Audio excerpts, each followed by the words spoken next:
Potash पौधे को इसलिए चाहिए होती है, पौधे के अंदर जब वो ज़मीन से नाइट्रोजन और मैग्नीशियम लेता है तो अगर पोटाश की कमी हो तो नाइट्रोजन और मैग्नीशियम का जो अपटेक है वो कम हो जाता है, जिससे क्या होता है, नाइट्रोजन की कमी हो जाती है, मैग्नीशियम की कमी हो जाती है और पौधे की अल्टीमेटली पैदावार मुतासिर होगी। दूसरी अहमियत, पोटाश पौधे का टर्गर प्रेशर मेंटेन रखती है, जिससे पौधे की सेल वाल में सख्ती बरकरार रहती है, तो गिरने के चांसेस कम होते हैं। इसके अलावा जो बीमारियां हैं, ख़ासकर स्टॉक रॉट जिसे हम तने की सड़न कहते हैं,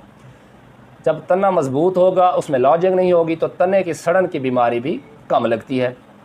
सकिंग पेस्ट का हमला भी ना होने के बराबर होता है।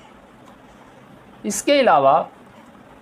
पोटाश पौधे की ट्रांसपायरेशन और रेस्पायरेशन, यानी जो पौधे ज़मीन से पानी लेते हैं उसके साथ हल पजीर न्यूट्रिएंट्स भी होते हैं। तो ये जो प्लांट्स के अंदर न्यूट्रिएंट्स का अपटेक है, जितनी ट्रांसपायरेशन ज़्यादा होगी, पौधा उतनी ज़्यादा कार्बन डाइऑक्साइड फिक्स करेगा और अपनी खुराक तैयार करेगा, उतना ज़्यादा ज़मीन से पानी लेगा, उसके साथ उसको ज़रूरत अज्जा मिलेंगे।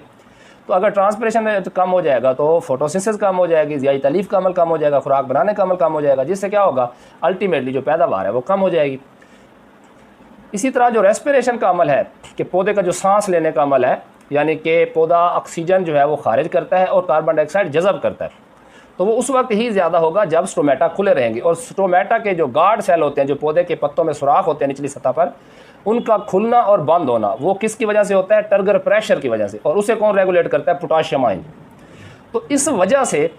पोटाश इंतहाई ज़रूरी है, पौधे की ट्रांसपिरेशन को मुतासर करती है, उसकी रेस्पिरेशन के अमल को मुतासर करती है, मैग्नीशियम और नाइट्रोजन के अपटेक को मुतासर करती है, पौधे की लॉजिंग काम करती है, ग्रेन फिलिंग बेहतर करती है, ग्रेन्स के अंदर शाइनिंग आती है, 1000 ग्रेन वेट इंप्रूव होता है, छली की भराई मुकम्मल होती है, छली का वज़न ज़्यादा होता है, तो अल्टीमेटली पैदावार ज़्यादा होती है।